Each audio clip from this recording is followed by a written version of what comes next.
বাসায় যদি লাচ্ছা সেমাই থাকে তাহলে এই রেসিপিটা অবশ্যই তৈরি করবেন। আর এটা একবার বানানোর পর এখন মাঝে মধ্যেই আমার বাসাতে সেমাইয়ের এই রেসিপিটা তৈরি করতে হয়। আর মেহমান আসলেও কিন্তু ঝটপট এই ডেজার্টটা বানিয়ে নেওয়া যায়। তো সেমাইয়ের মজার এই রেসিপিটা বানানোর জন্য প্রথমেই হচ্ছে চুলায় ফ্রাই প্যান বসিয়ে 2 টেবিল চামচের মতো ঘি দিয়ে দিলাম। তবে ঘিয়ের পরিবর্তে তেলও দেওয়া যাবে। তারপর হচ্ছে হাফ প্যাকেটের মতো লাচ্ছা সেমাই দিয়ে দিলাম। সেমাইটাকে হচ্ছে এখন ঘিয়ের সাথে খুব ভালো করে নেড়েচেড়ে ভেজে নিতে হবে। আমি এখানে সেমাইটাকে একদম মুচমুচে করে আর কালারটা চেঞ্জ হওয়া পর্যন্ত ভেজে নিয়েছি। আর এদিকে হচ্ছে একটা পাত্রে 2 কাপ তরল দুধ নিয়ে নিলাম। দুধের সাথে সামান্য একটু লবণ দিয়ে দিলাম। 1 টেবিল চামচ দিয়ে দিলাম agar agar powder. Agar agar পাউডারটাকে নেড়েচেড়ে একটু মিশিয়ে দিচ্ছি। তারপর হচ্ছে এখানে 4 টেবিল চামচের মতো চিনি দিয়ে দিলাম।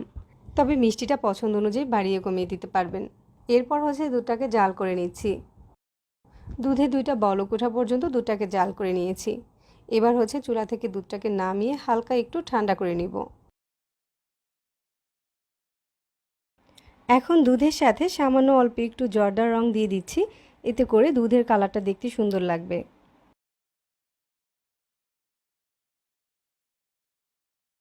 এই ফাঁকে হচ্ছে একটা বাটিতে ভেজে রাখা সেমাইগুলোকে নিয়ে নিলাম।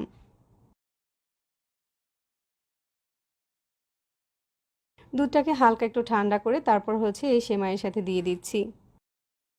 বেশি গরম দুধটা এই সেমাইয়ের সাথে দিলে কিন্তু সেমাইটা একদম বেশি নরম হয়ে যাবে, আবার সেটা খেতে ভালো লাগবে না। এবার দুধ আর সেমাইটাকে একটু নেড়েচেড়ে মিশিয়ে নিচ্ছি। মেহমান আসার আগে কিন্তু ঝটপট এই ডেজার্টটা বানিয়ে ফ্রিজে রেখে দিতে পারেন। উপর দিয়ে কিছুটা কিশমিশ আর পেস্তা বাদাম দিয়ে সাজিয়ে বাটিটাকে ফ্রিজে রেখে দিচ্ছি।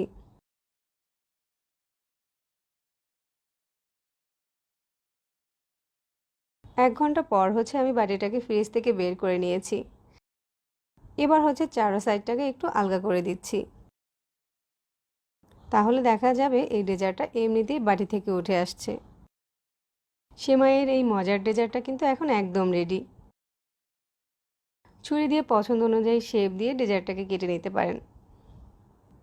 আমি এরকম চৌকো করে কেটে নিয়েছি। কাউকে না বলে খাওয়ালে এটা বুঝতেই পারবে না যেটা কী দিয়ে তৈরি। সবাই ভাববে যে এটা মিষ্টির সন্দেশ।